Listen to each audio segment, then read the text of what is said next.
Statistics తెలియజేస్తున్నాయి. అది 1,50,000 వరకు ఇప్పుడు వచ్చే అవకాశం ఉంది. దాని తగ్గట్టుగా ఏర్పాట్లు మనం ఏర్పాటు చేస్తున్నాం.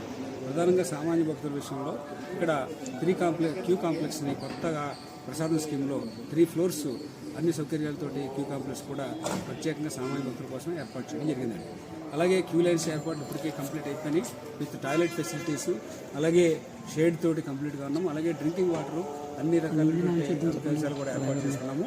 మా గౌరవ మంత్రివర్యులు ఇచ్చినటువంటి ఆదేశాల మేరకు అలాగే వాటర్ బాటిల్స్, బిస్కెట్ ప్యాకెట్స్, పసిపిల్లలకి ఎవరైతే ఉంటారో వాళ్ళకి పాలు అన్ని సౌకర్యాలతో క్యూ లైన్స్లో నిరంతరం మనం సరఫరా చేయడానికి అన్ని ఏర్పాట్లు పిలుచుకుని సిద్ధంగా ఉన్నాము. అలాగే టీమ్స్ కూడా ఫామ్ చేసుకున్నాం. అలాగే బయటికి దర్శనం చేసుకుని వచ్చిన తర్వాత భక్తులందరికీ కూడా స్వామివారి యొక్క ప్రసాదంగా ఉచిత లడ్డూని మనం రెడీ చేసుకున్నాము.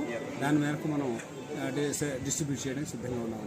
అలాగే దాంతోపాటు స్వామివారి ప్రసాదం కదంబం, అలాగే దద్దోజనాన్ని కూడా నిరంతరం కూడా రేపు 30వ తేదీన కంప్లీట్గా మనం ఏర్పాటు చేస్తూ వారందరికీ అందించడానికి భక్తులందరికీ